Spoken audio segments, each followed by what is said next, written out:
ఎవరు ఏమనుకున్నా 2 సత్య చరిత్రలో లిఖించబడతాయి. కేసీఆర్ అనే 3 అక్షరాల తాత్పర్యం భవిష్యత్తులో పిల్లలు యాద పెట్టుకుంటారు. కే అంటే కాలువలు, సి అంటే చెరువులు, ఆర్ అంటే రిజర్వాయర్లు అనే విధంగా భవిష్యత్తులో తెలంగాణలోని ప్రతి బిడ్డ గుర్తుపెట్టుకుంటాడు.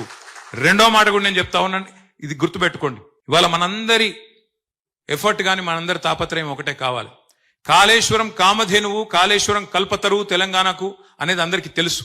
కాళేశ్వరం ఎంత మల్టీపర్పస్ ప్రాజెక్టో, ఎన్ని రకాల అద్భుతాలను తెలంగాణలో ఆవిష్కరించిందో ఇప్పటిదాకా కమలాకర్ గారు కూడా చెప్పినారు. తెలంగాణను ప్యాడీ ప్రొడక్షన్ లో నెంబర్ 1 చేసింది కాళేశ్వరం. కాళేశ్వరం డిజైన్ ఎంత గొప్ప డిజైన్ అంటే 3 మార్గాలు ఉన్నాయి మనకు నీళ్లు తీసుకోవడానికి.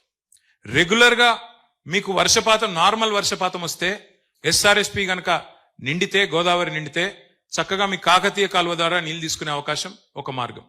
రెండవది, ఒకవేళ ఎక్సెస్ రెయిన్ ఫాల్ వస్తే పైన మహారాష్ట్రలో కానీ ఇంకోటి కానీ మీకు ఎస్ఆర్ఎస్పి నిండి ఎక్సెస్ ఒకవేళ ఫ్లడ్ ఫ్లో వస్తే, ఫ్లడ్ లాగా వస్తే, వరద వస్తే ఫ్లడ్ ఫ్లో కాలువ ద్వారా మిడ్మానేరు నింపుకోవచ్చు, అక్కడి నుంచి నీళ్లు పైకి తెచ్చుకోవచ్చు.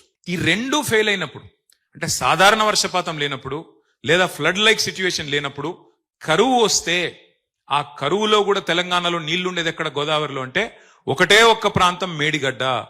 అక్కడి నుంచి అంటే తెలంగాణను డ్రాట్ ప్రూఫ్ చేసేది. కరువు వచ్చినా కరువులో కూడా తెలంగాణను కాపాడే ప్రాజెక్టు కామధేనువు లాంటి, కల్పతరువు లాంటి ప్రాజెక్టు కాళేశ్వరం.